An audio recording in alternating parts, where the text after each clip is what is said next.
We're live. Hey, Awesome. wow, we're live.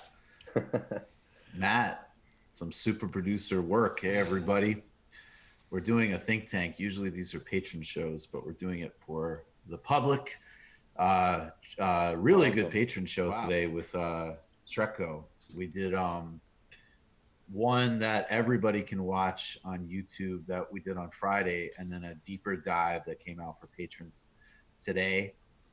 As always, if you're watching this and you're new to the channel, hit like, hit subscribe.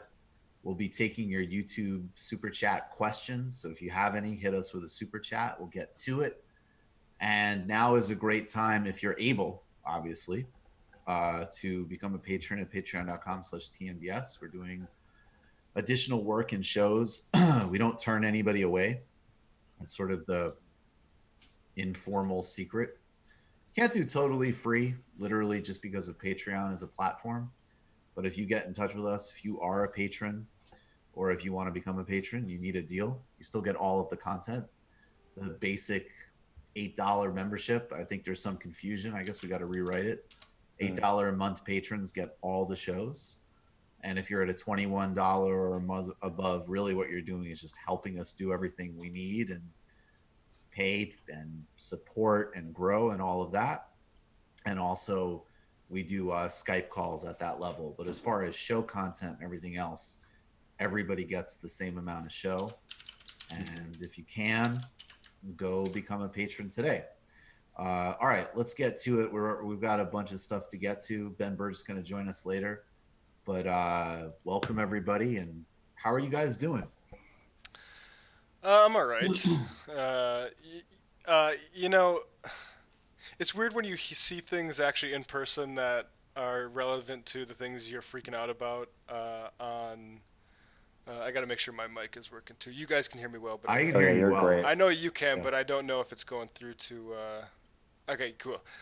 But the day after Trump won, I opened the door and just walk in mid stride, walking straight across my door was a woman just with her hand in her face, just crying. I'm guessing because Trump won, maybe it was something entirely different. And then yesterday I woke She up. was upset he lost the popular vote. Yeah, exactly.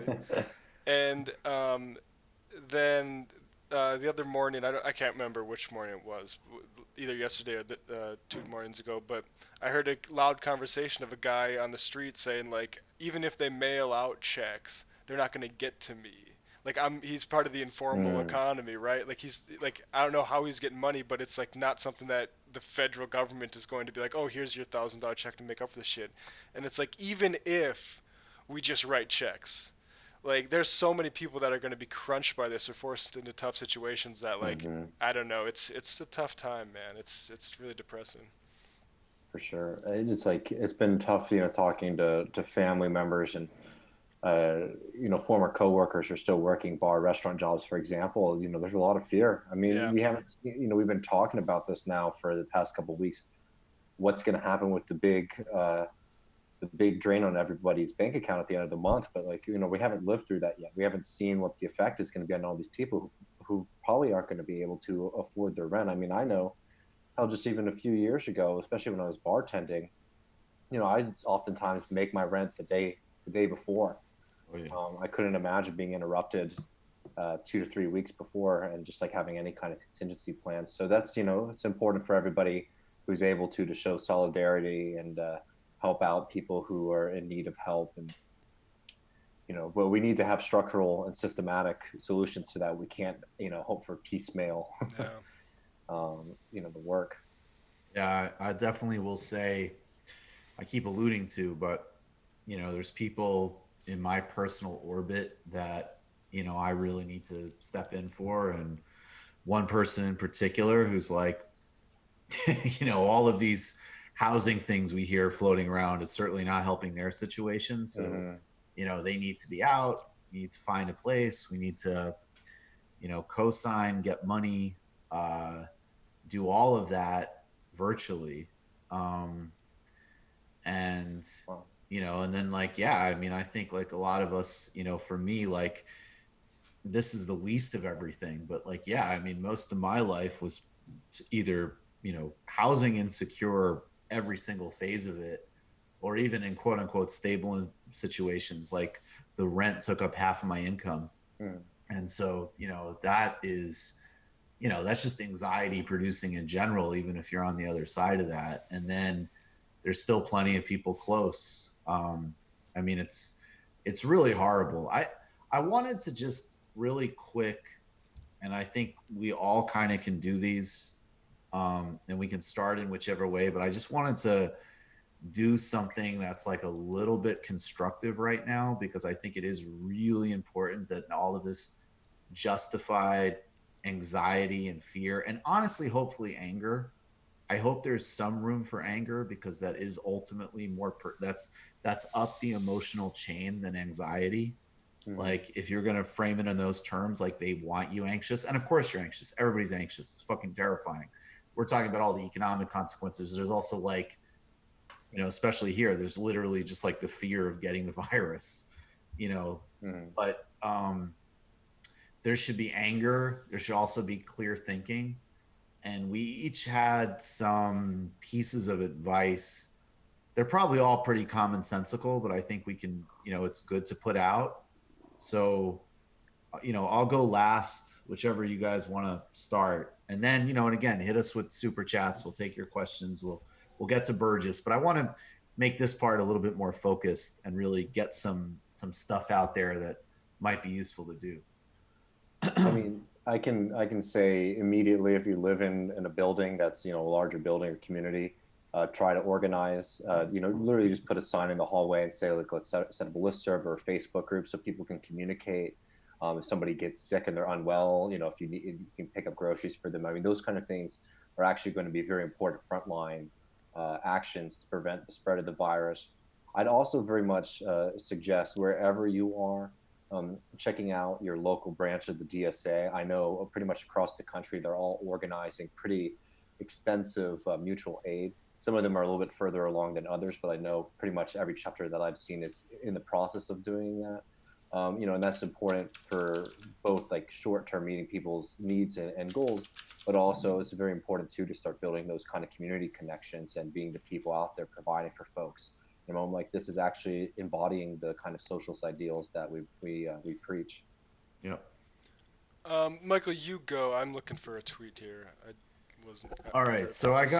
got kind of a small list. The first was kind of echoes Griscom's, and I just want to just say, like,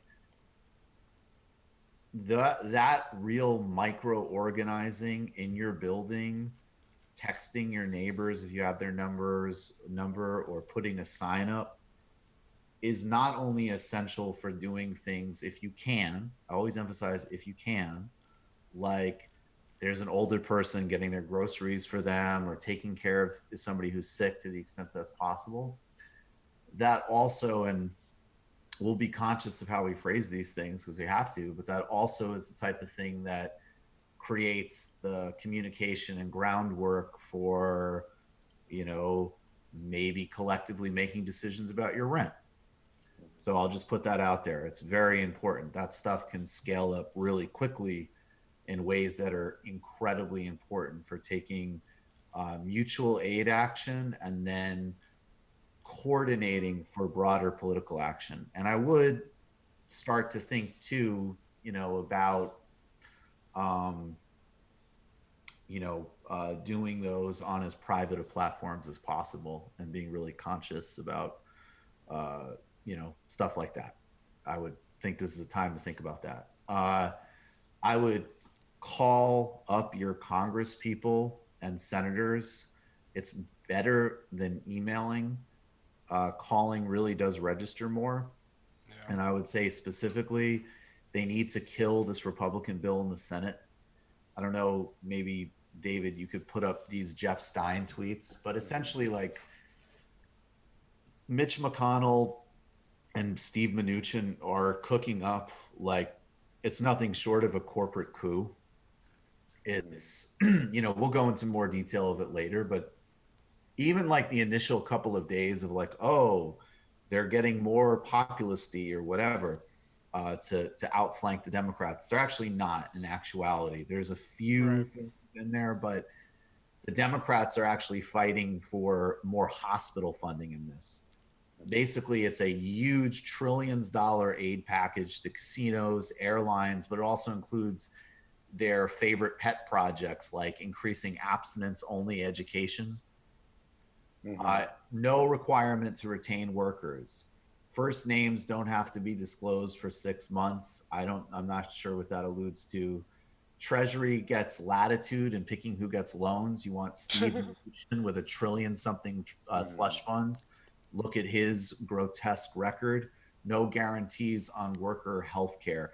Supposedly Pelosi's actually pulling the plug on this in the House, which is extraordinary because she's been, nothing but an absolute failure so far. So I would demand, vote against the Mnuchin McConnell Trump bill. Then you got to say, look, Rashida Tlaib has by far put forward, Bernie Sanders has put forward amazing plans. Ilhan Omar has put forward great stuff. And I think Rashida Tlaib has put forward the most comprehensive one.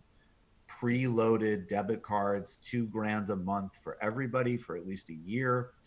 And then, of course, expanding workers' benefits, unemployment, and demanding no stock buybacks. And I would also look at Matt Stoller on this stuff specifically. He's really good. You maybe even could just list out talking points. There needs to be things also to protect small businesses. I mean, this is another thing that, like, I think as people who understand we need to go to a post-capitalist economy, we also need to realize that if this becomes just like another unmitigated corporate power grab across the economy, we don't want to valorize small businesses, but we do want to recognize that they are not mega corporations, and a lot of well-being is tied up in them, and they are going to get fucked in these current bills. So we need to talk on them as well. The other two things really quickly: the Bill Barr DOJ is putting forward rules to hold people in indefinite detention. It's a report in Politico. This is not in any way, this is not on the margins. This is not being reported by us. This is not speculation. People should be on their toes about military control and things like that. I mean, there was a piece in Newsweek, but one thing we know for certain is that the Bill Barr DOJ is basically asking for judges to have enormous discretion during times of emergency to, as an example, hold people without trial. You need to call and demand that everybody kill that in the House. That could not be more important. And again, always credit where credit's due. Mike Lee's all over it. And if it requires he take the lead on it, fine. But everybody should be all over this aggressively.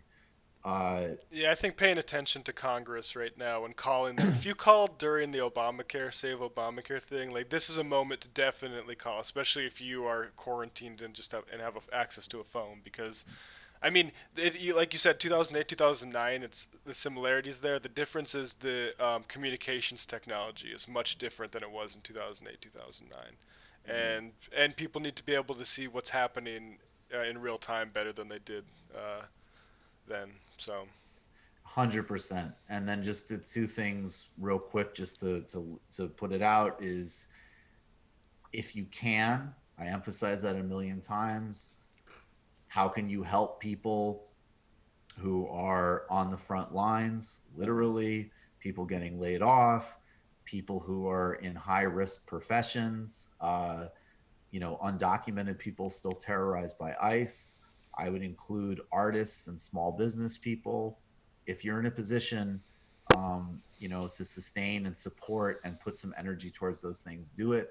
And finally, like, use social media to amplify all of these things, like making sure those DOJ rules don't go through, or the monstrosity they're trying to pass in Congress, or the great thing that Rashida is putting forward. Matter of fact, also, if you can, chip her a campaign contribution. She just got a primary challenger from some Democratic mega hack, and we need to make sure she stays in Congress.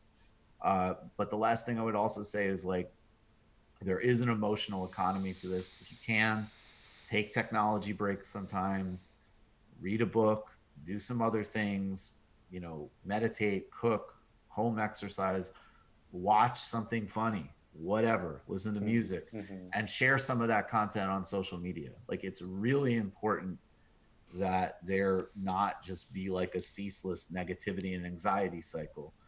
And at the same time, we need to be totally clear-eyed. So, anyways, that's it. I'm off my box. I just think that's We got some super chats if all you right. got Let's them. do them. Let's knock First one them. from Julian Franks. How would the Cuomo nomination timeline play out? Thoughts, guys? I mean, people seem to think that, I mean, since Biden can't like appear beyond like thumbs up in an Instagram video, um, that I mean, it's if Cuomo gets a lot of shine from this, wouldn't put it past the Democratic Party to just install him. I mean, obviously that'd be a huge mistake too to do. Cuomo has a significant, amount of baggage, and has been waging war on like the Medicaid system here in New York State for the past few years. Which is exactly. I mean, it's one of these things. I don't know. I understand because we have such a low opinion of the Democratic, strategy right now. But there's so much baggage with this guy. I think it would even the most cynical people in their group, I don't think would try to put him. Yeah, at least he's alive.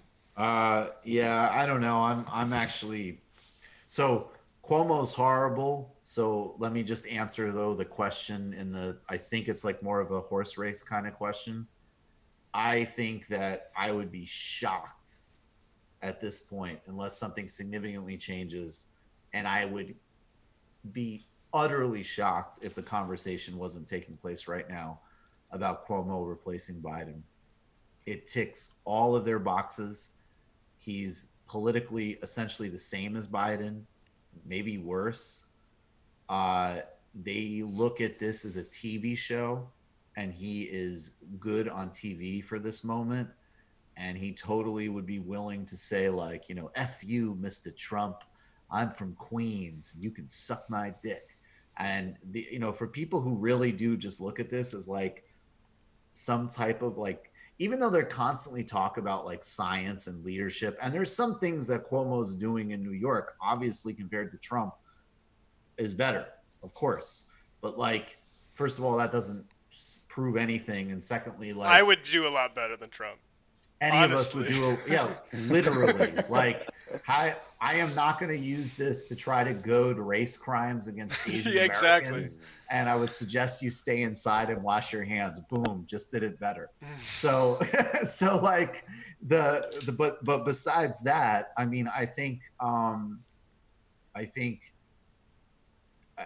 think the way they look at things, and I do think as much as we're cynical about them, I do think that there's a handful of them that would, in fact, let's not forget the Machiavellian dimension. They would like to assume power. They don't care what they do with power. They don't have any agenda, but they would like to be running things again. And so they have to. I mean, Joe Biden's obviously untenable, so I would not be surprised if that happens. And I would just always add during these things before we get to other super chats that wild shit's happening right now, and Bernie's poll numbers are climbing up. So that is true. Yeah. Just a couple of comments here. This one more of a comment from Gabriel. Rave Dubin is the GOAT. Thanks, okay. Gabriel. Alan Kennedy says, we are organizing rent strikes here in Durham and Raleigh, North Carolina. Never thought I'd see the day when ordinary folks do something this extraordinary. Get involved in that, North Carolina. Get involved in that. And I would just say, as a general rule, think in those terms. Here we go. I just want to make sure I don't miss any here. Oh man, we got quite a few of them. Ben O'Leary, do you think Rand Paul is now pro-slavery? What? I don't know. I thought he was always. I thought he always was. I love that Rand Paul swam in the Senate gym, even as he was literally getting tested for the coronavirus. That is so fucking awesome. He might sell out on policy, but he's a true libertarian. Also, shouts to Rand Paul's neighbor. Joe Mo here. Do y'all think modern monetary theory will work? Well, we're gonna find out. What do you guys think? I mean, enough to this, yes. For some activities. Yeah. Talk about 18. This is from Cult Fighter. Talk about 18 Code Section 599 that Biden can be put in jail for a year For times 5, Biden should step down. Yang on Biden Breakfast Club. I'm not really sure what. I don't know what the fuck any of that means, but it sounds funny. 1899. Yeah, It, I mean, there's something about Joe Biden. I don't know anything about this, but something's been floating around about Joe Biden, like campaign finance violations. Okay, well, yeah, I mean, I don't think that's don't- gonna happen. I don't know. It's like how Post-Trump, substantial it is. That's would very say- serious. Let's yeah. get very serious about this Can't campaign believe you do finance. that. But I would say this: if anybody could accidentally put Joe Biden in prison by not shutting up, it would be Andrew Yang. Just like, Joe Biden did promise. I guess it's a quid pro quo, Charlemagne. A couple more here. James Saranovich, abstinence education during coronavirus. Who's screwing freaking GOP? Well, speak for yourself there, James. I'm sorry. Don Snow. Matt's very Obama on that one. Let me be clear. Don Snow 5. I'm Are you kidding me? There's going to be a baby boom. I know 9 there months. is. I'm an shit. essential worker / electrician in Cali. No OSHA stipulations in this bill scare the F out of me. They aren't taking my life seriously. Solidarity. Yeah. No, they So aren't. serious. And you need to call and demand that this bill be killed. And also remember, like, Nancy Pelosi had Donald Trump over a fucking barrel. Mm-hmm. She could have said, you caused a massive Yeah. recession and a pandemic. And I will go on TV and say that every day. And I'm setting aside everything else. Do whatever bullshit, centrist, like stimulus, Obama stimulus part 2 you want. But you could have done that. They didn't do it. And again, I'm saying it to people who are still more Democrat-y, who are following me, which is great. But don't get triggered by my criticisms because honestly, like, look, our politics are not that. We need actual reform and humanity in this country. But I'm also looking at it as like a coach or something on the side. And I am fucking shocked. Bill Clinton, Tony Blair, Barack Obama would never let this outmaneuver happen. Never. It's insane. A couple more here. Zachary Fragapanes just says, keep it up with a dancing emoji there. Thank you. The Lloyd, Thank you. no comment, just $5. Thank you for that. Canadian. Good man. DJ Syllabus, how does Chris Matthews address the nation?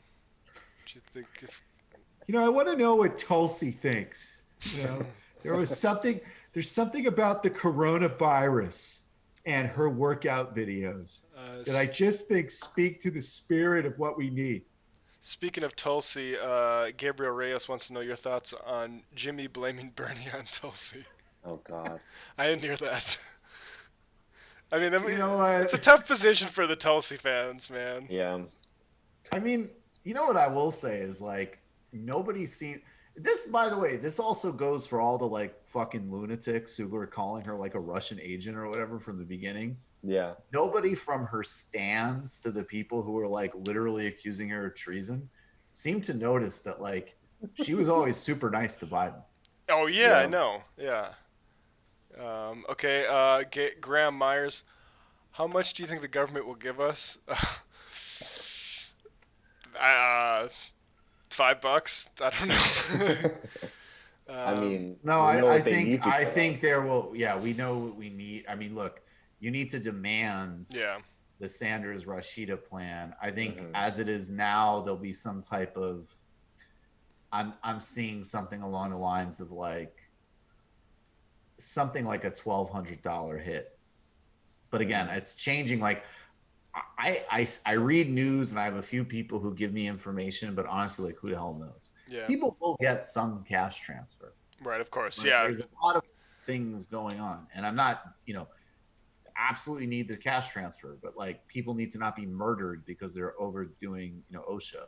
Yeah, Right. I think this is again, as we were saying earlier this week, is like never let a good crisis go to waste, and make sure that people. I don't know. I've been talking to a lot of family members, so I don't talk to very frequently, a lot more frequently over the past week, and I think it's worthwhile to just sort of mention to people, it's like, hey, we need like we need a bolder response to this crisis, and what we've seen right now for the mainstream Democratic Party is nowhere near what we need. and push people in the direction of Rashida and Bernie's plans, which are significantly better than anything the Republicans or the Democrats are offering.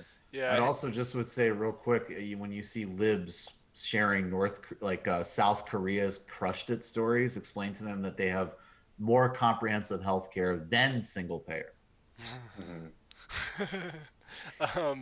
Hamilton Nolan tweeted out, the UK is paying everyone 80% of their wages through this crisis. Denmark is paying 75%. Remember that when you get your $1,200 check. I mean, yeah, I hope we get a lot. I mean, it seems like the ruling elite are in the scary position of like wanting to give people enough to keep the economy like alive, but not wanting to give workers too much to where they like don't have to go into work or work from home. People working at the laundromat, for example, are going to say to the boss, "I don't want to work for $8.25." Right. And expose myself to this disease. Yeah. No fucking hazard pay. I mean, I doubt. Has any place talked about getting laundry workers hazard pay? Like, it seems like that's gonna be like they can't close that down in New York. Nobody has washing machines here. Nobody has washing machines here. Yeah. Well, there's a lot of work to be done. Basically, is what people are learning very quickly. Oh my God, we're really behind. Where's we want to get Ben on? Yeah, well, I'll text Burgess, but keep looking for. That's all of them for now. It looks like. There was, okay. Oh yeah. That's all of them for now? Okay, this is an interesting one. Ian says, re-baby boom, why won't people discuss population? Oh, are you trying to provoke me? Well, I'll tell you the quick answer to that is that as soon as right-wingers start believing in climate change, and then, the first thing they're going to do is start targeting, Black and brown communities. I mean, you might see some of that in this crisis. I mean, I have to say, like, honestly, I find, like, look, if you want to say we need to slow GDP because of the ecology, absolutely. And there's a lot of lessons that can be learned now about consumption and air travel and lowering pollution, of course. But, like, literally starting to talk about population right now when you actually have an unfolding crisis, which is informally saying that millions of people's lives, basically just poor people's lives, are expendable. I mean, this is like a stupid point of focus in the best of times, and it's literally happening right now. So I would, I think we actually clipped a video reading Alexandra Coburn talking about Malthus, which is going to go up later tonight. I think it's up just now, yeah. Well, I'd request everybody watch that and share that, because we do not need fucking population bomb shit right now. We also have the capacity to feed and take care of everybody on this planet comfortably with like what we're already producing now. The problem is that we have a system of exploitation that funnels all the resources to the top 1% of society. So if you shouldn't be talking about population control, you should be talking about the 1%, honestly. Yeah. A few quick ones while Ben gets connected here. Okay, you sent it to Ben because he's up. I see his face. Yeah, here he comes. Right, hey Ben. Hey. Awesome. There he is. And he sounds good too. All right, we're gonna read through a couple more super chats and we'll while we get going here. Julian Franks, can we unpack Persist Pack? What the fuck is a Carla? What's a capitalist? And it's the reason Elizabeth Warren stood up when she said, "I'm a capitalist." Is a Carla. Oh yeah, I mean, basically Elizabeth Warren. I mean, guys, like, didn't we already know this? That like of course, some woke sociopath 1%er was funding Elizabeth Warren's suicide bomber campaign to kill Bernie's campaign. Like, of course. I just want to say, like, and either she knew that or she didn't know it. She didn't want to know it. Yeah. Yeah, maybe she didn't. Gee, I don't know. For all I know, these are cotton pickers who are organizing a labor union. This woman was the last sort of private fundraiser that she hosted the last private fundraiser with Warren before she stopped doing those for optics reasons. So I think she might have known who it was, but. I will just, Elizabeth Warren. I just this, I think people talk about the Pied Piper strategy a bit too much about 2016. It definitely failed. But like, if the Republicans would have got Bernie in, it would have probably failed for them. So, but what's her name? Carla funding Sheriff Joe Arpaio is pretty. You guys saw that part, right? Oh, Yep. Lord. Yeah. So The person, and you know what, and I'll be like really, whatever. I'm pretty sure that, yeah, it was Pied Piper. I bet that she maxed out to him to try to get the weakest nominee or whatever. But regardless, like, just a whole ecology of people who cynically and disingenuously tried to weaponize like a mega popular YouTuber and podcast host who actually makes a lot of really good points and some ones we also don't like, who said he liked Bernie Sanders. That was weeks of bullshit drama. Mhm. And this venture capitalist, I think she's actually a surgeon, and I think the money comes from her husband, who is a venture capitalist, um, who maxed out to Joe Arpaio. Like, I can tell you this as like a fucking, materialist Bernie bro, I would never, even if I thought it was the Machiavellian move, give Joe Arpaio, who ran actual concentration camp, I believe in his own words, Mm-hmm. a fucking penny. Yep. I mean, yeah. I just, the only good thing that Elizabeth Warren can contribute to public life is just a lesson on the toxicity of the professional managerial class, liberalism, and wokeness. That's it. Do you want to do some more chats? Sure. All right. Let's see here. Faniki the second. Will cable news ever reflect on whether or not we would be better off if M4A were already in place, or will they be able to completely avoid it? Well, I think they are now, because that's what they do. Is like, I mean, occasionally a handful of them, when it's like totally out of play, will, like, do you guys remember how like there was a clip like 10 years ago where Lawrence O'Donnell was actually ranting at Glenn Greenwald, ironically in the context of basically like defending voting for like corporate Democrats or whatever. But he Mhm. was just like, I'm not a liberal, I'm a socialist. And I blah, blah, blah, blah. And it was just like, yeah, because like Lawrence O'Donnell can posture when there's not like, his socialism didn't last that long when it came to getting Bernie Sanders elected. Mhm. But I don't know. What do you guys think? Yeah. I mean, I think they can do, like, again, I just even think this, the South Korea fetishizing is amazing. Like, absolutely, South Korea is incredible healthcare. They've accomplished extraordinary things. We should praise them and learn from them. But like the whole like, gee, wonder how they did it. It's Yeah. like, Mhm. yeah, wonder how. A couple more here. Joe Mo, can Jay Peterson induced comas stop corona? No, I wouldn't take any I don't medical know if that'd be a good advice. strategy. I wouldn't take any medical related advice that can be tagged with Jay Peterson. Probably Um, not. Andrew Rose, anybody familiar with the work of Lynn D? Also, alcoholics might friggin' die if they just shut down liquor stores in places like PA.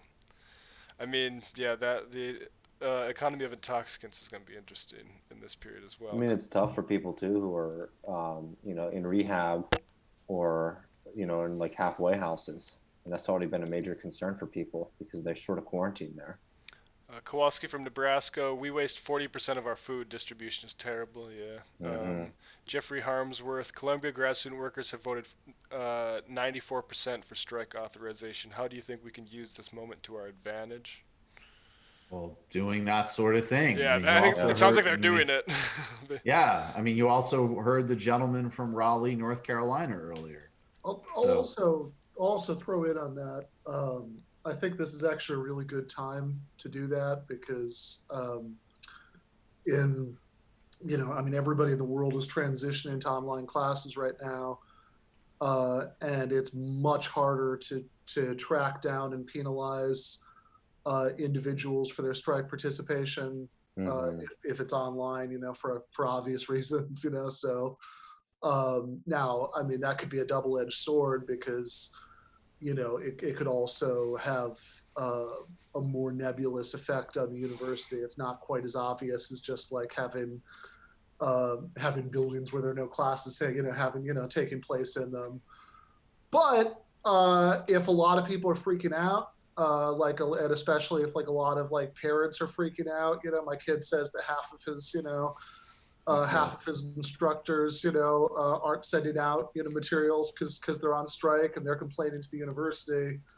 Then the administration might actually be ready to deal pretty quickly. Interesting. John O'Mahony, Matt, any tips on this mustache? I'm trying to grow during quarantine. I would say wait until you're 30. That's what I did. Let's see. Oh, man, we're getting a lot. Okay, Johnny Lurk, not complaining, but we suddenly can afford it when it's needed. Yeah, that's exactly. Surprise. And we can act very quickly too, right? Exactly, yeah. This Constitution. Where's the Constitution? I don't know. Alejandro Cisneros, what are your thoughts on a calculation in kind economy as a replacement for the prevailing calculation in money economy? Paul Cockshot, anyone? I don't know much about. Familiar, does anybody know anything about that? No, I'm not familiar. A little bit. So Paul Cockshot is a Marxist economist, and he's also, I think, a computer scientist, and he's done a lot of like speculative things about how like cybernetically planned economies would work. So I don't know. I don't know a huge amount about this, and I'd be very, even if magically the left were in power tomorrow, right? I'd say that this might not be the best time to test that while like everything's already on fire. You might want to try to do more of a gradual rollout. But you could certainly argue that this the fact that the kind of economy we've gotten right now is so vulnerable to something like this, right? That we really have no way of reorienting everything quickly. Shows that we need to look harder at alternative suggestions like that. I just add, like, this is on your last point specifically, but one thing that we're starting to see a problem with in the United States is the anarchic way that our hospital system is set up. You have like parts of the country, I believe like Boston, for example, has just like a ridiculous amount of hospitals per capita, compared to the rest of the country. And they all do, how do they allocate the services is through the market, right? So it's like doing heart surgery is very expensive. You can make a good profit off of that. So they have a lot of capacity to do heart surgery. And now we're starting to see with like COVID and coronavirus, when we need people just basically on respirators and be monitored, we don't have that same kind of capacity because that's not necessarily the most profitable way to organize, an economy, through the free market system. So I think, we're really going to see the kind of limits to, having profit run every kind of decision and not having any capacity at all to have any central planning. And I guess I'd also throw in on that. We are seeing like some real time contrast on there, in specifically in the case of Cuba. I have an article that's coming out tomorrow in Jacobin about Cuba's response to the virus, and obviously they do have nationalized hospitals, and they're also opening a bunch of military hospitals, for civilian use, during the crisis. And because there have been some market reforms in Cuba in the last couple decades, but they have but because most of the economy is still nationalized, they've been able to very, very easily do things like repurpose factories that were producing school uniforms to produce face masks for the coronavirus. And it's if we had and honestly, Cuba is a cash-strapped, tiny, beleaguered place that doesn't produce that many things, right? But like, if we had the same capacity in this country, right, given everything that we produce here, we would be able to do well. For example, right, like if we'd actually nationalized General Motors back when the right wing was freaking out, about the idea, calling it government motors and all that. If we'd actually done that, then we could just be like very easily like switching that over from producing cars to producing ventilators right now. Mm-hmm. Right. Do you have like in the beginning, Ben, we each did like a little bit of a list of kind of recommendations for action slash self-care slash I will no longer fight to end apartheid because Steve Biko was rude to me. So I am going to go to. We need to find out. I always forget because Mandela actually comes from Mbeki and Mandela come from the same group. Mm-hmm. I think it's spelled X. I don't remember how to spell it, but it's like with a silent X, OSI. I think I'm misspelling it, but something in that ballpark.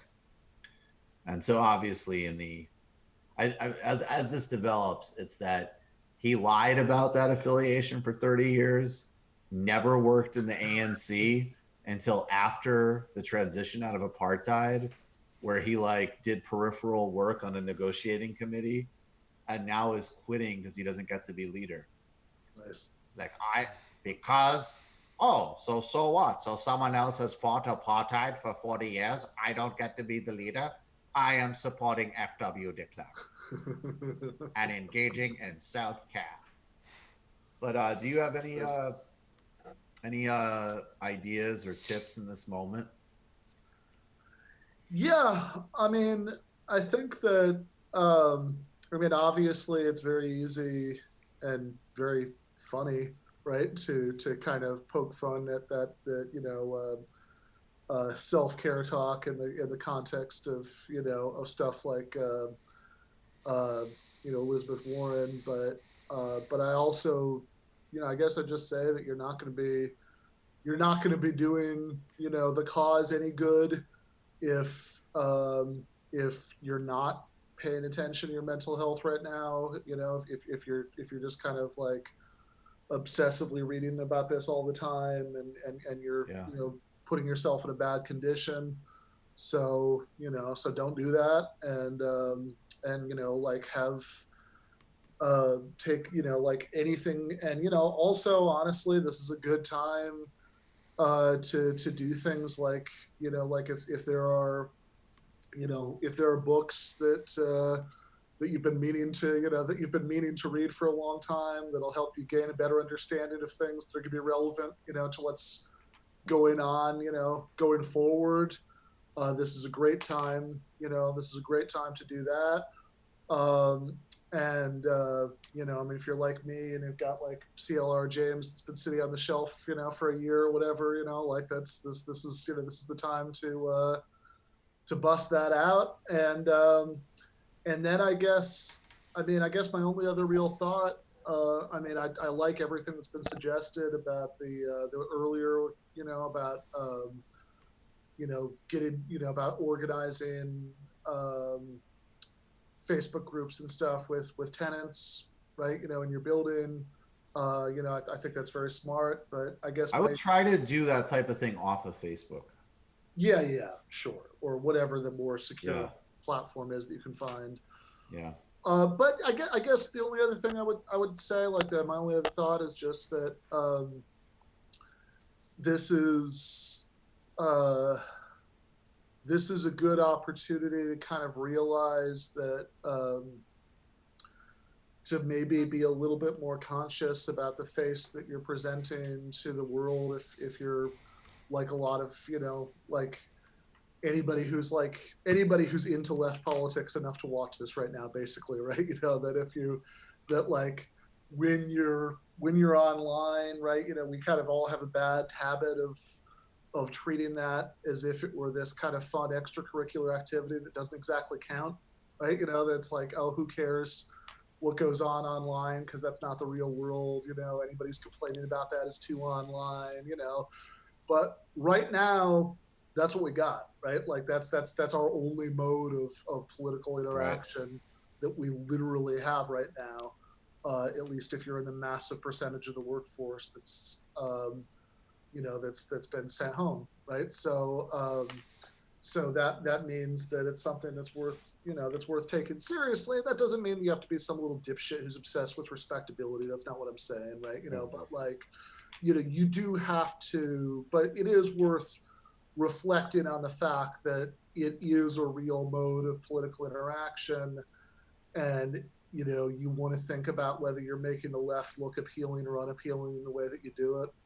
Definitely, we have to really be mirroring clear thinking, uh, and a real strategy for power and compassion and love and forgiveness and solidarity right now.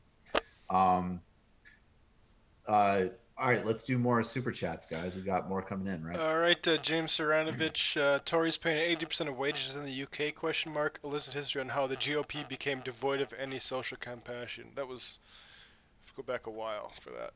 I need to look at look, I actually know so far that the UK Tories have almost matched us and how horrific their response has been. And actually, Dominique Cummings, who's Boris Johnson's like Svengali, is in a lot of heat right now because I'm the last one to be like, he's not a scientist, right? Like, I think mostly that discourse is super misplaced. Mm-hmm. But this is a very specific moment where the people devising how you literally respond to a pandemic need to understand how pandemics work. And this guy, who's essentially like a glorified PR kind of sociopath, sort of, dabbling intellectual, push this herd immunity idea, which delayed the UK shutting down bars and pubs and gyms for weeks. They just did over the past couple of days. So I would be very skeptical of what the UK Tories are putting forward. We got a correction.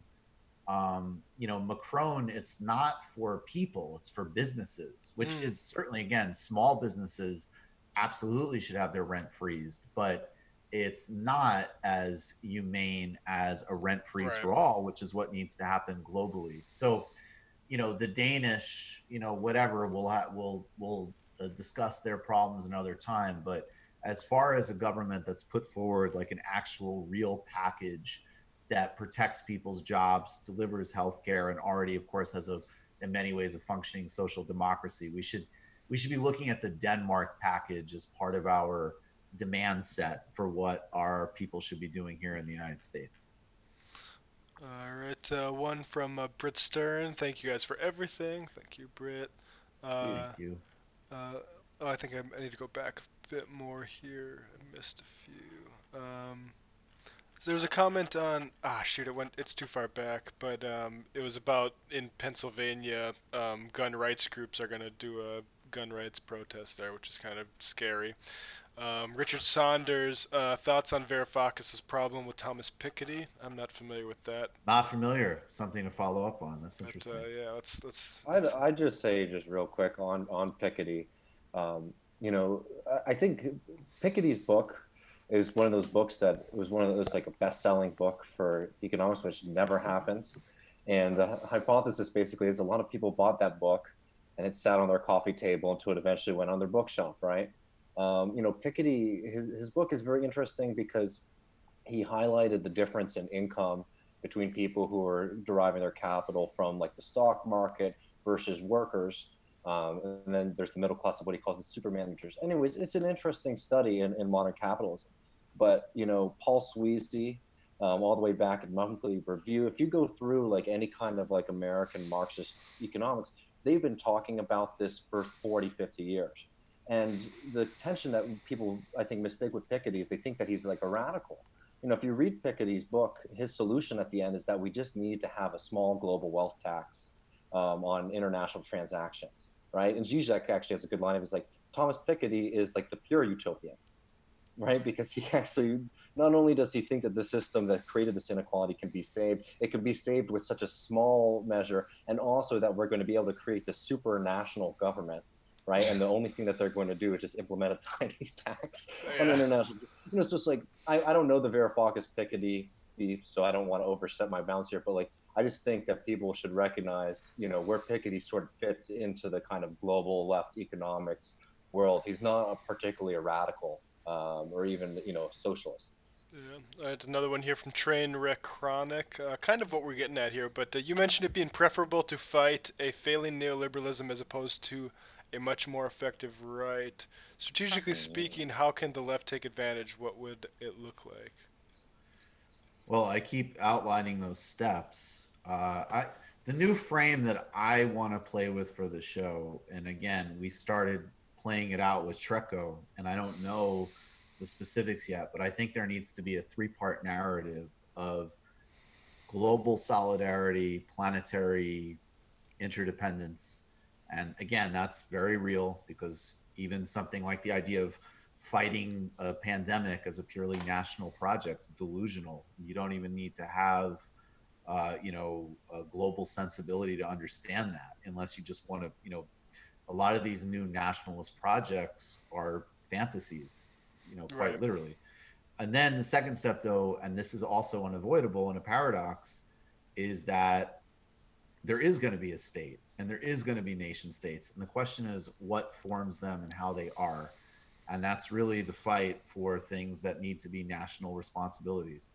Everybody has healthcare, strong public housing, things like that. And then I actually think we need to retrieve localism ideas.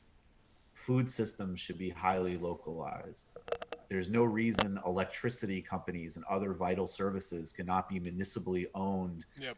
and operated, possibly. Internet And companies. that is also internet companies can be municipally owned and operated. This is also where, and I think it actually what intersects all three is, and I want to say really quick, it's not a question that your dollars can get us out of this. There's no conscious consumption that will save us at all. However, we do need to start thinking like, I'll take a plug here. If you're going to buy my book, buy it at Red Emma's instead of Amazon. We need to start strategically thinking of how we facilitate worker cooperative owned businesses and also supporting smaller enterprises in the microeconomy. So I think those are sort of like the three steps that we need to do. And we need to be really clear, like, of course, we need to be very clear that it's not a Chinese virus and we're not playing stupid xenophobic games. And at the same time, we also have to say that, of course, permanent normalized trade relations with China was a disaster and we need local and resilient supply chains. And that's not a question of not wanting to have great cooperation with China or being xenophobic. That's a question of economic justice and developmentalist goals that we should support for everybody. All right, Evan Roshak. Go on. Oh, I was just going to add just very quickly that specifically about the food and talking about localism, there is planning that's going on when it comes to our food system. You're just not included in it. Yeah. There's a few corporations that are basically making these decisions to be incredibly wasteful and damaging to our environment. And I think starting to make that point is going to be very important in the next few years. Yeah, time to nationalize Tyson. Right. Absolutely. And things shut like down. CSAs. Shut it down. Right, yeah, no, good point. I think Tyson needs to not exist. Yeah, Tyson's pretty evil. Yeah. Evan Roshak, any of y'all seen Hypernormalization? I think we've probably all seen Hypernormalization by Adam Curtis, right? Yep. Ben? No, actually I haven't. Oh, interesting. I missed it too. Wow, look at Ben. Ben's just like, I don't watch Adam Curtis. Adam Curtis could suck it, bro. Adam Curtis repeats That is what I himself a said. lot. Yeah, Adam Curtis uses the same archive footage. Not really interested. Rob says, shout out from Poland. 634 cases of COVID. Unfortunately, 7 deaths and future numbers looking grim. Yeah, shout out from Poland. Chloe Parker, what did you think of Peter Joseph's new human rights movement? I don't know anything about it. I know the Zeitgeist thing. I didn't dip that much into it. Oh, he's a Zeitgeist thing? He's a Zeitgeist told thing. us to look at that earlier. Yeah, I'm open. I mean, I listened to an interview he did with Chris Ryan a while ago. I thought some of it was cool. There's other things that I looked at that I was a little bit less excited about, but I'm willing to check back into it. Corey Wiley, can you talk a bit about MMT? I've been watching Steve Grumbine of Real Progressives lately. Would like to see him on your show, Stephanie Kelton. MMT thoughts, guys. I mean, I don't know if there's anything specific to say that we haven't sort of talked about before. Well, I guess for people who haven't seen, I mean, I get that it's a source of a lot of interest for people. I mean, Griscom, I Yeah, don't I know. mean, it's a broad question, so I can only give a broad answer. But I mean, obviously, we've learned a lot that there's a lot of room that the government has when it comes to providing money and spending money, and also it's money making activities. That's basically what the whole repo market is. It's money making activities to expand the credit and the financial system as a kind of connection between, because a lot of people make this jump between MMT and like socialism, and I think that Mm-hmm. that space needs to be interrogated a lot more. Definitely. I think that I think that there, specifically when it comes to socialism and Marxism, there's two very different conceptions of what money is. Specifically, if you're a Marxist, you recognize that it's like it's labor that is creating value that then creates commodities that have exchange and use values, and that's not the framework that MMT is operating under. So like, their idea is that we can use money basically to stimulate the economy as much as there is productive capacity in the economy, is their argument. Right. But understanding what that is, it's a lot more difficult than I think a lot of people recognize. And as Richard Wolff has said to me when we were talking about this actually recently, it's a lot easier to put money into the system than it is to take it out. And if you're facing an inflationary crisis, it's just like there's a lot of things that I think that people need to. And before I get a million people coming at me about MMT, I mean, I guess just do it. I don't care, honestly. Got time. But it's more that like I think that people really need to think in a political economic way about these systems and not just trying to find ways to avoid difficult arguments. For a long time in the United States, we have been pegged by this stupid question, and I absolutely agree with this. That is a stupid question: is how are you going to pay for it, right? And it's just the way to get out of any kind of serious political discussion. And there's actually like it's not even an economic point; it's just a purely rhetorical point. It's a lot more difficult to come up with a detailed spending plan for a modern economy, right, in a quick soundbite than it is to say this is the just thing and this is a moral thing. And that's why the right has done it for a long time. But a lot of people have wanted to find an easy one-line response to that, and I think that you're not going to be able to get that. And just yelling at people to learn MMT, I don't think has been very effective either at at achieving that goal. So I just think that we need to think about these systems and these ideas a little bit more politically than I think a lot of folks are. Can I just? Okay, so Ben, go first. Sorry, go ahead. Yeah, Griscom went softer than he would, so I'll take the heat here. Oh, Jesus, relax. We don't need a whole MMT fight while we're in fucking quarantine. All right, go ahead. I think that not all economic arguments made by MMT enthusiasts are bad. I think like a lot of economic frameworks, it's a model, right? It's like a lot of economic models, you're making various simplifying assumptions that don't always, that it's worth being aware of, right? But like a lot of economic models, I think it captures something. Yep. I think that a lot of people have latched onto it in a way that I suspect has less to do with having really carefully considered all the respects in which all the different economic models are simplifying something or losing something, than the fact that, frankly, they think it tells them what they want to hear, right? Yeah. And that's it. And I think that I also think that it's worth thinking about the political usefulness or lack thereof of some of these things, right? Like insisting, I know what they mean by it, but like I don't think it's useful or even particularly accurate to insist that that revenue doesn't come from taxation, right? That so we don't actually have to soak rich people to pay for the things that we want to. And I think it's also not especially helpful.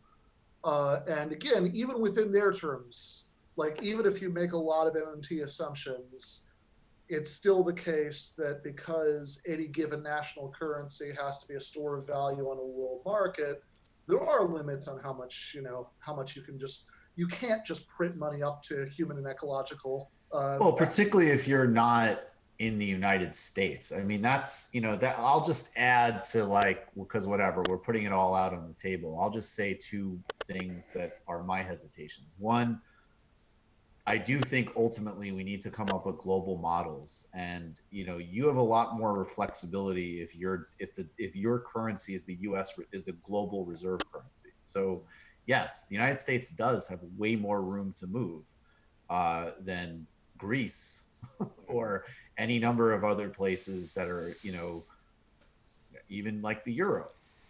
China has some room to move, but they're going to try to set up their own kind of counter Well, they don't hegemonic want that project. responsibility because you have a lot less flexibility on what you do with your own domestic currency when it becomes a world reserve currency and people want to put their money into the United States economy. Like the United States has to think not just about what it's doing for its citizens, but also how to maintain its supreme spot as like a supreme market. The United States has basically recycles the world's debts. The money that's made in the rest of the world comes back into the United States primarily through the stock market, and which has been something that's been allowed the United States to continue to be a dominant economy, even though we've fallen completely below other nations when it comes to our productive capacity, right? And those are political decisions; those are military decisions primarily.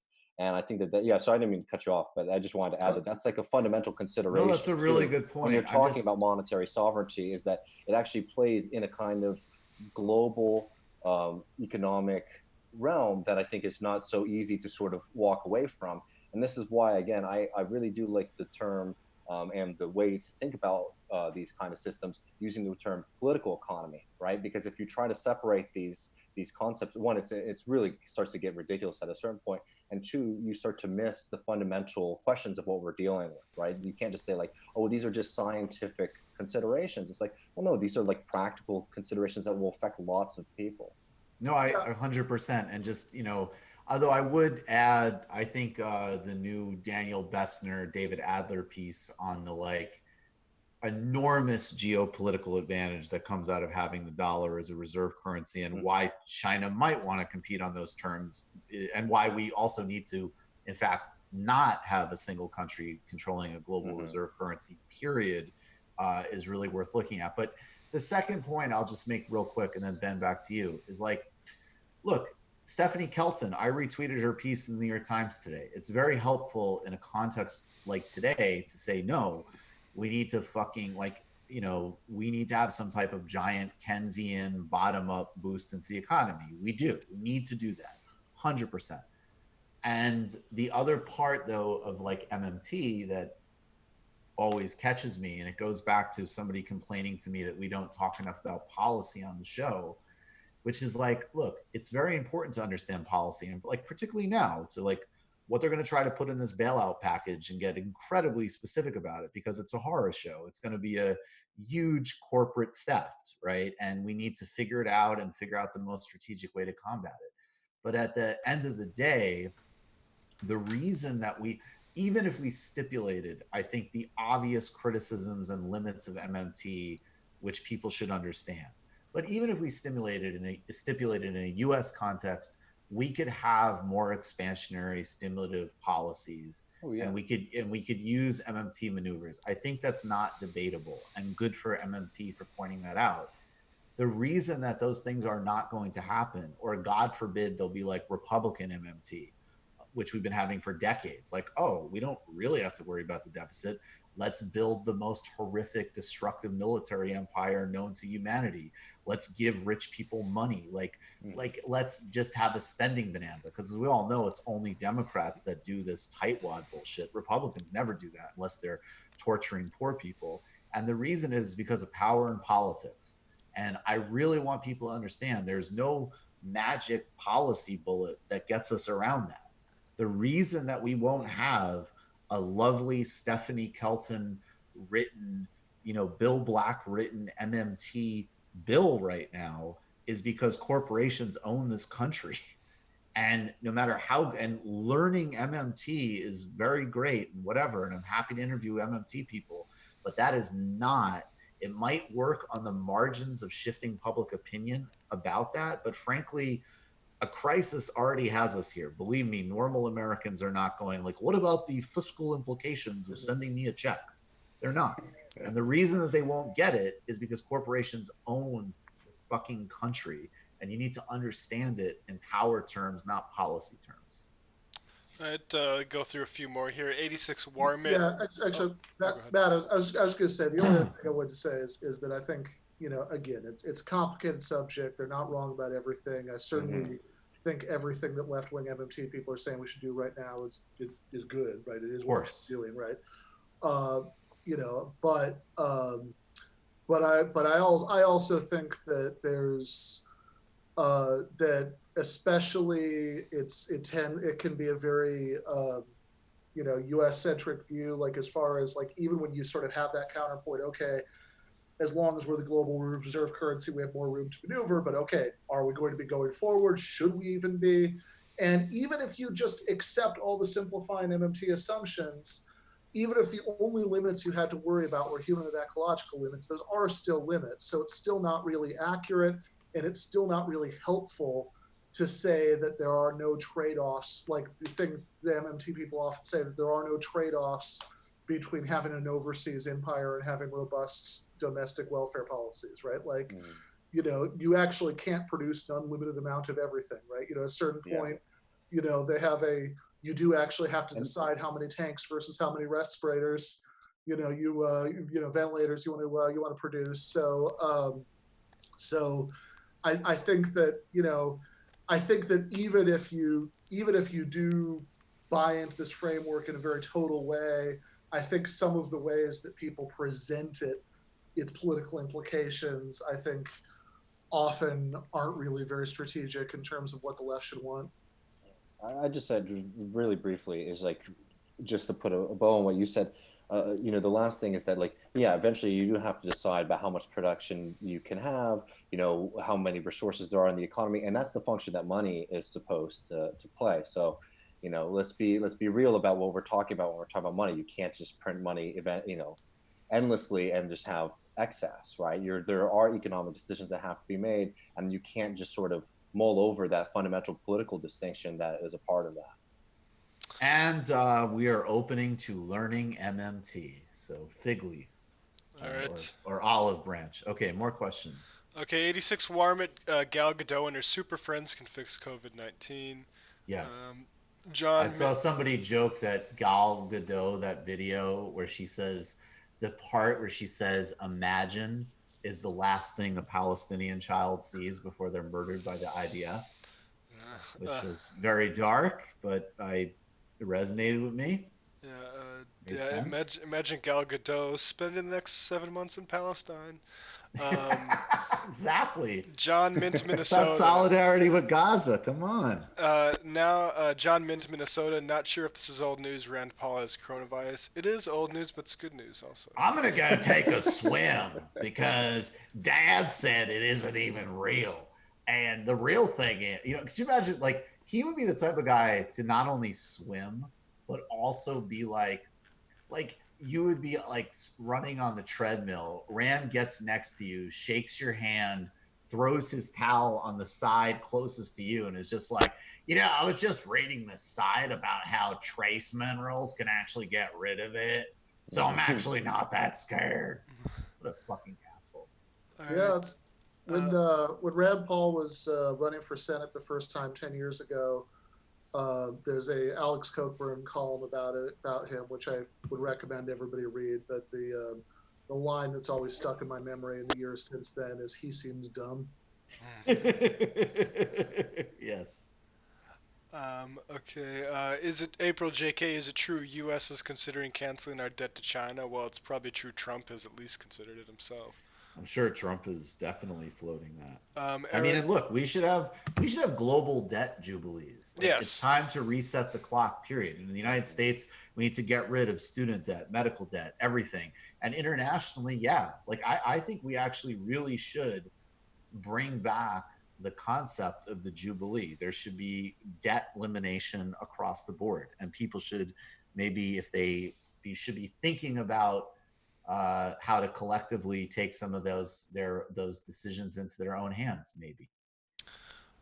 Super Chat yesterday asked why people should donate masks to hospitals if doctors won't call out greedy admins. One, we do. Two, because We are putting ourselves in harm's way, treating sick people coughing on us, and we need help. Yeah.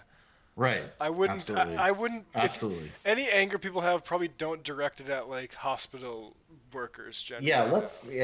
Right. I'm sorry. I was a little thrown. I don't remember how I answered that question, but I think I was a little thrown. And let me just say, like, no, because they are literally the front line. Like, they're not meant to basically, like fix our political problems right now, too. yeah, and just because you meet, like, yeah, there's people who have different jobs who have bad opinions or whatever, but like, you know, basically right now the front lines of America literally are doctors, nurses, and grocery store and delivery people, and all should be treated exceptionally, astoundingly well. Yeah. Have any of you guys read any of T. Piketty's books? I've read Capital. I probably will read the new one. I enjoyed Capital. I thought it was good. Ian Adelstein. I think the masses need new concepts to inure themselves to propaganda, e.g. Hegelian concept of freedom. But these topics always seem too abstract to people to engage on, I find. Thoughts? That's a tough one. Yeah. I mean, look, I feel it every day because I feel like we need to actually talk a lot more theory and clean up a lot more conceptually, but yeah, it needs to be accessible. Yeah. I mean, my only thing is I actually have confidence in people. Like sometimes I notice people will get like insecure about a segment we do on like Gramsci or something. They'll say, I don't understand. Why can't you just like talk about Thomas Frank or something? Which, by the way, like all respect to Thomas Frank, he's great. But I just noticed like that's like, you know, there's certain areas that people are comfortable in. And my response is like, partially, obviously I get annoyed, but it's also like, no, just like stick through the anxiety. Like we're all figuring this stuff out. It's hard for all of us. But on the other hand, sometimes concepts that seem really difficult and really abstract are actually like the only ways of not repeating the same mistakes because our maps suck. Yeah. All right, Jomo, can Bill Gates save us? No. No. I think we're all unanimous on that. Well. But I am curious why he's stepping down from boards. And I would suggest a nice little nifty Bill Gates MIT search. Oh, yeah. I don't know if this is true, but it was said in the super chat, so we have to read it. Lethean Tears, H. Weinstein has tested positive for COVID-19. Win. I've seen that, yeah. Okay, interesting. Skank Hunt 42, have you listened to Michael Moore's latest ep? I have not. Does he have a podcast? Yeah, he's got a podcast, but I haven't listened to it. Ian Adelstein again. Also, Ben, I'm curious about your thoughts on dialectical logic as a weapon to fight unitary concepts of freedom as a simply negative concept. Wow. Damn. So real briefly, I think... Ben doesn't even do the courtesy pretend of like, oh, I don't really understand it. Don't try. He's just like, yeah, I got it. Fuck yeah. So anyway, that's no. No, so real briefly, I think that when the word logic is sometimes used historically to mean a couple different things, that it's useful to keep separated. So even if the sources you're using are using some of the same terms, you know, they're using them to mean really different things, right? So I think like what's sometimes referred to as dialectical logic, I think might be more helpfully referred to as like dialectical methodology or analysis or something like that, right? You know, logic. You know, because logic, strictly speaking, is about consistency and how and whether or not the reasons you're giving to support what you're saying really support them, right? You know, that's what it means to say, you know, whether the premises that you're giving really add up to a good reason to believe the conclusion. And what dialectical methodology, as Hegel or Marx or Engels are talking about it, is really about is a certain method of analysis, particularly a certain method of analysis of historical processes that's about looking at like opposing elements of things, not in the sense of two things that can't both be true. That'd be a logical contradiction, but in the sense of different elements of a system that are maybe pushing in different directions. So you can get, a sort of dynamic snapshot of it, right? You're not just thinking in terms of abstractions. Like democracy, for instance. Yeah, totally. Right. Like you're thinking about a dynamic system that is probably best understood. I think the question, there was something there about unitary conceptions of freedom, right? So like, certainly if you're thinking dialectically, you're thinking about, different features of a system that are in tension with each other, instead of just saying, the US is a democracy, what are you complaining about? Or else sort of doing the like 16-year-old who's just read Noam Chomsky thing, and and being like, US isn't a democracy, man. It's basically just fascist, right? Like that's instead of doing either of those things, right? You can say, well, you can have an analysis of the features of the United States, that a system that do give some openings for popular input and participation, and the features that are designed to discourage that, and how those actually interact with each other at any given moment in practice, rather than just as a timeless abstraction. So then you can think about what can we actually concretely do to make it, to expand democracy, which obviously Cornel West does this exact move when he talks about the United States. He always talks about it as, on one hand, historically and continuously a capitalist, white supremacy driven empire,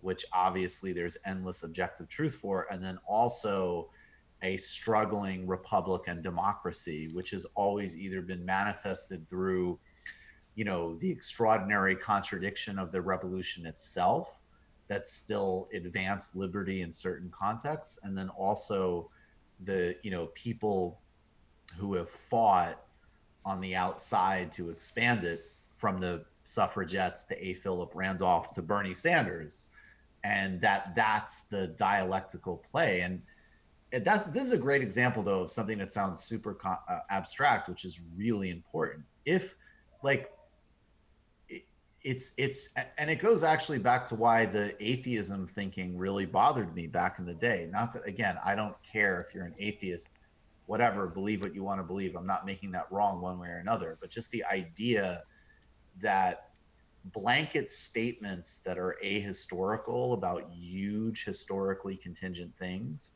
lead to naturalizing them, whether we have a woke narrative or, much worse, a reactionary narrative. And so America, we have to say, it's an empire and it's a republic. It's a struggling democracy and an apartheid state. It's a social democracy. It's an innovator. It has an incredible melting pot. It's also a toxic, consumeristic, it's all of these things. And our task is to choose which way we go and fight for the right version of it. And basically, there's some version of that fight the world over. Yep. And that's why, that's my tendency. Like, some people don't like if I put out like a Hindu critique of the Modi project. They'll say it's essential to Hinduism what Modi's doing. And I guess, one, I generally don't believe anything's essential to anything, frankly, which sounds very abstract. But I also know on a practical level that there's going to be plenty of folks that identify with Hinduism, and it's really important that that democratic, pluralistic argument come through it, as well as the Ambedkar, I'm going to just jet Hinduism because of the caste system.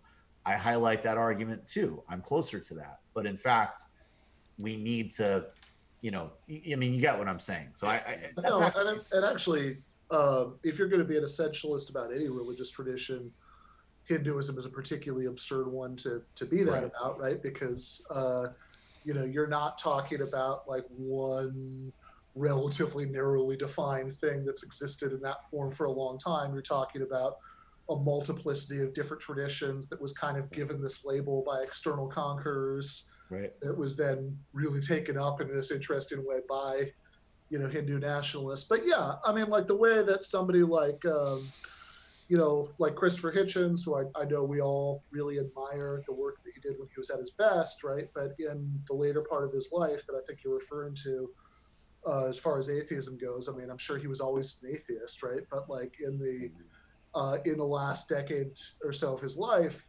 when he was writing, book, like the subtitle of God is Not Great, how religion poisons everything, right?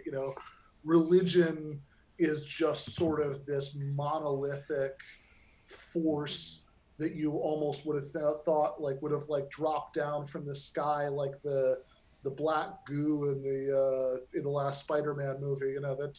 Like it's just which actually is kind of the way, frankly, that at his worst, Ta-Nehisi Coates talks about racism and white supremacy. Like it's just this like evil force from beyond the stars or something, rather than something that evolved in a that evolved historically in a complicated way that existed in different ways at different times, and that there might actually be ways to push against.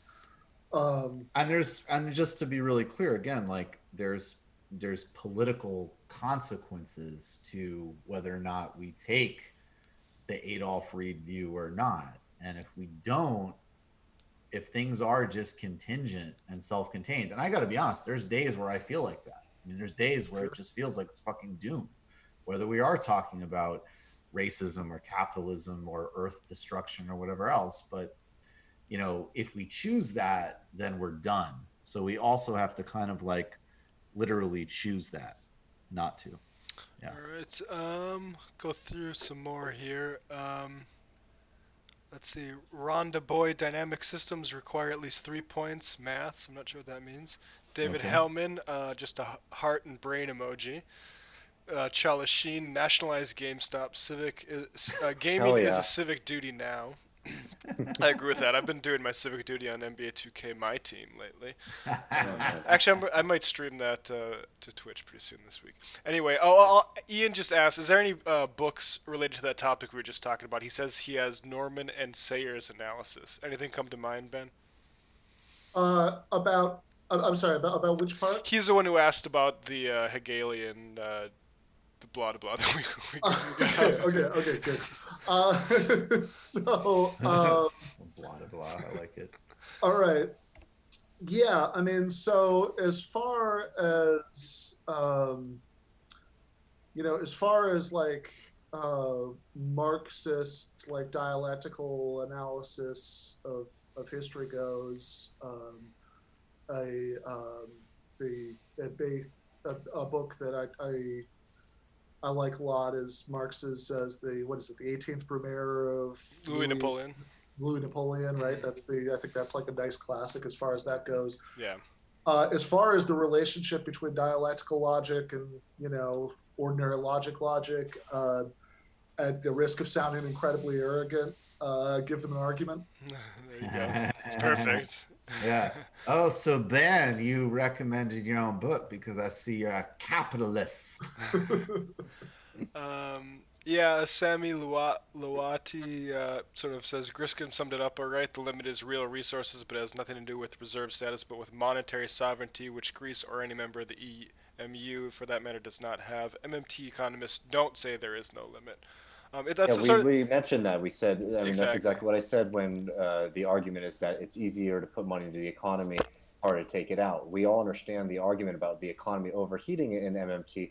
What we're saying is, one, we're downing the accuracy of like a technocratic response to the global economy, of being able to analyze that effectively. And two, the idea that this, just to put it really simply, I think when people say MMT, a lot of times people mean that they support larger government spending without necessarily needing to increase taxes across the board to fund every aspect of government activity. I won't speak for Ben, but I think that he's probably in a similar boat as me. We both agree that there's a lot more space to be participating in that kind of activity. What we're pushing back against is an idea that, this is that, like, one, that we're going to be able to spend ourselves out of crisis in capitalist production, right, which is fundamentally a relationship about power. And I think that needs to be understood. And also understand that as long as we operate under a capitalist economy, if we are increasing the money supply and the entire economic system is set up to make all money go to the top 1%, that's what's going to continue to happen. We're not pushing back against the idea that the government can necessarily increase spending in a responsible way without having to offset that with taxes. I don't think that that's necessarily the crux of the argument. But at least what I'm talking about is how this is replacing a very important part of the political analysis, the political economic analysis that we need to be having. And a lot of people, oftentimes when I'm talking about MMT, I'm not even really even talking about the economists themselves, as much as this has become a kind of empty mantra for people who think that this is some kind of one weird trick to get rid of capitalism kind of thing. And that's not the case. And I'll be honest with you too, I think most of the MMT economists wouldn't make that case either. And a significant amount of them also, let's also remember, do not want a kind of socialist economy in the first place. There's a whole range of people in the MMT umbrella, right? And they are not all, kind of radical left wingers, right? Some of them just sort of see it and injustice and they want to tweak it a little bit. Right? Yeah, totally. We need to build alliances. Yeah, again, we need to build alliances with those people 100%. I think the most relevant things are that it just isn't going to get us out of the power dynamic, which I've already explained, and David just, everybody's reiterated. And also the other thing, especially in a time like today, where there is going to be the things like the rent strikes we were talking about, like ideas of mutual aid, like ideas of localism. And also, I would go, if you haven't watched yet, the conversation we had with Richard Wolff about what Marx really thought of government. Mm-hmm. And again, we're not going to go into some revolutionary escapist fantasy. We must be fighting for social democracy. And my God, anybody who's devalued that, I mean, could you imagine if Sanders, Corbyn, and Lula were in power right now, how much better things would be? Like, we can't be delusional about that at all. And at the same time, by necessity and by ideology, if we go to, Wolff's argument, which I'm sure we all would echo, there's also an element here of like real seriousness about people taking power. So MMT is cool, but I just don't think it's not like a fundamental driver. And so it's a talking point, basically. Yeah, we'll build alliances with it. It's great, but I don't think it does all the moves that people think it does. And I think that's true of, a million things. I think there is that like one weird, simple trick kind of idea space. And unfortunately, it's thousands of tricks, thousands of moves, maybe probably a handful of big picture strategies, and a lot of adaptability. That said, on this point, just to go to the super chat real quick here, Stephen Pierce just said, "How do you guys like Tlaib's mint the coin, mint the coin thing, basically mint the motherfucking coin?" That's what MTF. It's great. I would, as I said in the beginning, call and your Congress people and demand that they support the Tlaib bill. Again, as a policy matter, a good MMT stimulus would be fantastic right now. I think I would interview Stephanie Kelton. I'm just saying it. I think we're talking about the rhetorical frame of how far-reaching MMT is, and it doesn't do a lot of things that ultimately we need to do. Yeah, and I would really echo Griscom's point about how a lot of what we're expressing concern, about like whatever you think of like MMT in like a big theoretical way, a lot of what we're expressing concern about isn't really MMT as like an economic theory that you'd find in like books by MMT economists. What we're maybe expressing concern about is the way that MMT is often passed out as a talking point, right? Because it's often seems to come out in a talking point in a way that suggests that we could avoid certain kinds of conflicts and hard choices between, for example, domestic social democracy and overseas empire, between like certain sorts of spending that we need to do and picking fights with rich people because we want to increase their taxes, right? And that's not to say that we can't do the Keynesian thing, certainly, especially right now, right? And have that like every single revenue increase needs to be tied with the tax release. We need to live in terror of deficits. Nobody's saying that, right? But like, if what you're ultimately saying, of course, even according to MMT thinkers, right, there are, even if we had a single global currency, which we obviously don't, right, we still would have these human and ecological limits. But of course, because we don't have a global currency, we have limits that are much narrower than that, right? They're not so narrow, right, that we have to worry about them right now. Absolutely not, right? But they're, but we do have limits that are narrower than that. And I kind of get what you're saying when you say, oh, we could do the spending without, without taxation, or the purpose of the taxation is maybe to like fight inflation or something, but like I think that's not necessarily the most politically useful way to put something that's a complicated reality, right? That like, and I think that you want to think, if there's a sense in which that's true, and there's a sense in which something else is true, you want to think about like what is most convincingly going to be communicated to people. And if what it sounds like you're saying is don't worry about it, we can have it all, well, that's not going to convince our enemies anyway. And if you're thinking about how to mobilize our base, then I think that a way that emphasizing the fact that we should have different priorities, and that if we scale back the overseas empire, that would open up money If to be we spent don't go on. after wealth hoarding and the power that represents, there isn't going to be the package that we want. If it was as simple, they've proven the case. America definitely can do expansionary funding. And if it was simple as that, then it would already be done, but it isn't, because it's a question of power. So that's what you have to deal with. We'll just keep reiterating. There you go, yeah. What else we got, man? We got Daniel Nava Rodriguez. Cuomo is a coup. Alan Kennedy, what do you think of Tlaib as a future candidate? I think we need to see her develop some national popularity first. I think that's honestly, and that look, absolutely. Ilhan Omar, AOC, and Rashida Tlaib have been providing great leadership the past couple of days. Frankly, though, like, we need to figure, like, Bernie's still the leader of the left. He is the most popular national left-wing leader, and people need to both support Bernie in that and also think about how we can support those three and others in increasing their national popularity and not being really, like, relatively speaking, a small part of politics. That's really important, because certainly I would love to see Rashida run statewide. Absolutely, of course. Yeah. But there's work to do. Last one here from Jake Tapper. I like this prescriptive language use here. Wife is a doctor at the VA. At the VAO, memo went out encouraging them to come up with creative ideas for masks, such as a thick hanky. I've heard a lot about this too. I think making homemade masks is going to be something we're going to see a lot.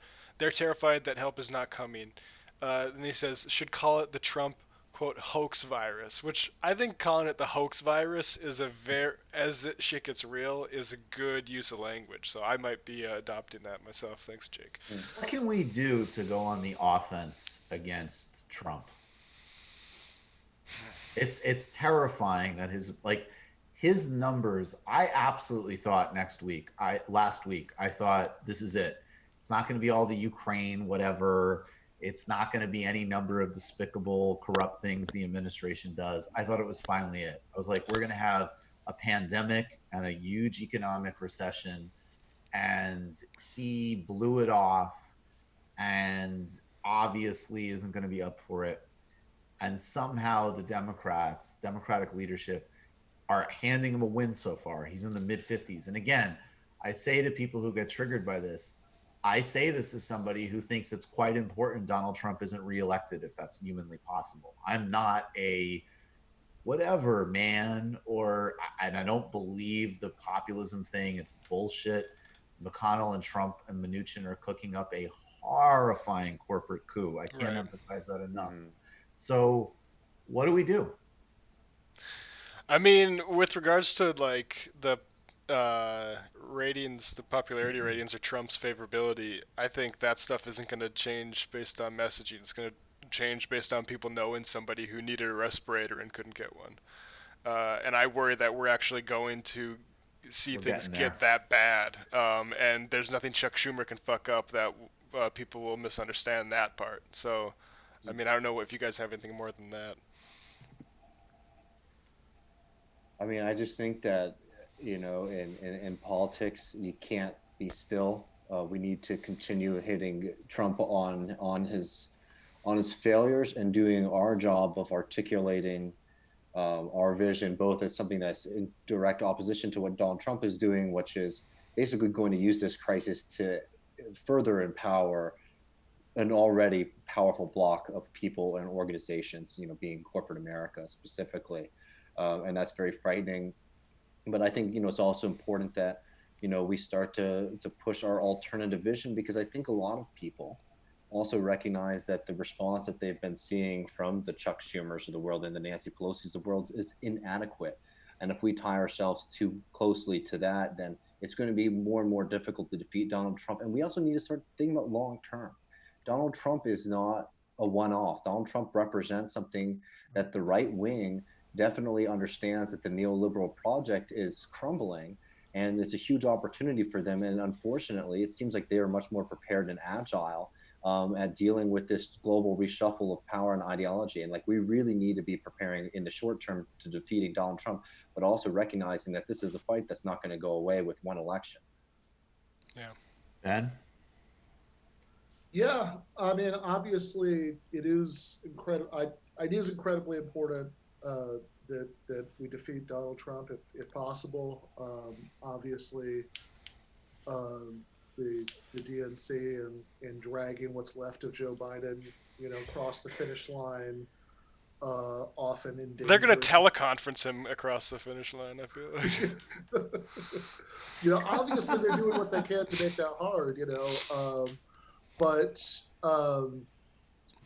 it is important, and I think it's worth underlining that part of the equation. I mean, I know we've all said that, but because I think there's a lot of naivete about that's out there right now that certainly I see, and some of this is just understandable frustration, right? But I think it's worth pointing out, right, that I constantly see people, like good-hearted, Bernie and socialist people, saying things like, oh, maybe it'll be better because we'll be like ripping off the Band-Aid because it'll like the final destruction of the Democratic Party or centrism or whatever. No. And the depressing truth is that, if I could speak as an old man here, none of that shit ever happens, right? Like I've seen in my adult life, George W. Bush elected twice, and Trump once,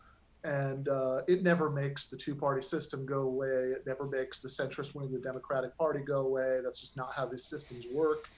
If anything, it works against us and in favor of centrist Democrats, because it makes people desperate enough to see, that like a restoration of the status quo sound like better than nothing.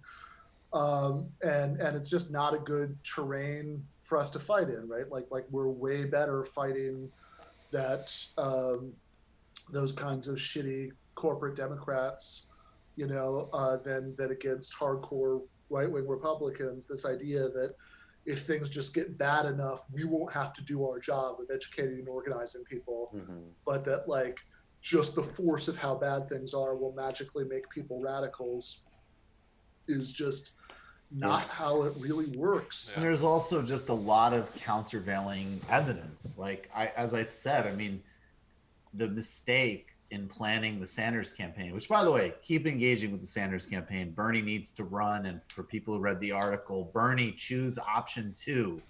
And this would be a time 100%. And I wouldn't have said this 4 years ago, but if Bernie was going to try to do this third party, I would support it 1,000%, because it's also a time where we really do need to take risks and see how dire things are. And obviously the leadership of the Democratic Party is never going to deliver anything.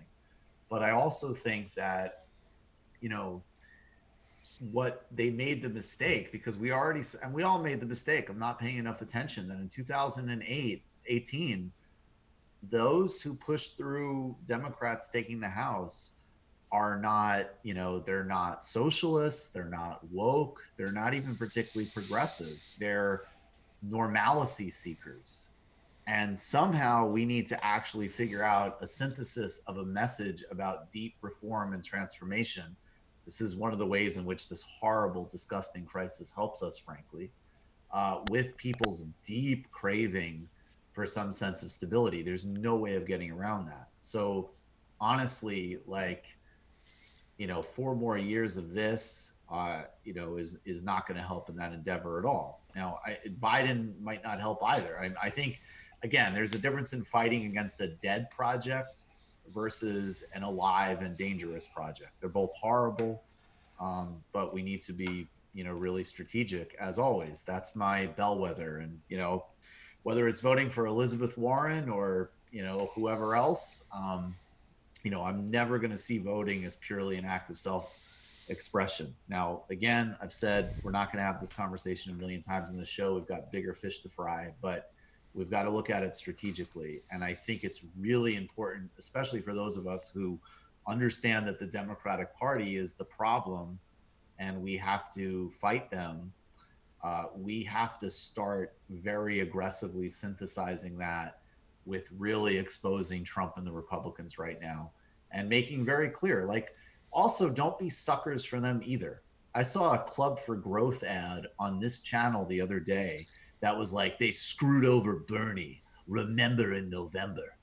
You don't want to be, you don't want to be a fucking sucker for those people. We don't want to be simps or suckers for anybody. And we already know that the Democratic national leadership and all of those ghouls are the enemy. But so certainly are the Republicans. We need to be clear, strategic, aggressive across the board. Yep. Any other? Let's see. That's about it. There's one about Destiny. We can probably, I don't know, we can talk about Destiny. I don't know about all that. Who cares? Working for the he's like a Warren staffer. Working for the Clam Down. I can at least donate to you guys. Appreciate what you do. Thanks, Sonic Mike. Thank you. That's what we got for Super Chats. Awesome. All right, guys, obviously normal show on Tuesday. Not totally sure of the guests yet. I think we're going to have on Ronan Burton Shaw. We're going to have on Joshua Kahn again in the post game. And we're going to be doing a 2-part Patreon episodes with Joshua Kahn. They'll keep being extra content. Check out Ben's Patreon page. Grab his book. If you can, you haven't made the jump yet, go to patreon.com/TMBS. Help, keep everything going strong, and also help if you can, subsidize the folks, obviously, that we're helping out because we turn none away. And if you want, you can pre-order my book and go to Red Emma's in Baltimore, or go to Powell's Against the Web, Cosmopolitan Answer to the New Right. Go to Literary Hangover. Probably do something else tomorrow. And Tuesday, normal schedule, virtual show. Guys, stay safe, stay healthy. Really appreciate all of you and everybody in the audience, everybody in the community, and obviously the 3 of you. All right. Take care, y'all. Take care. All right. Peace out, y'all. Peace. Thanks.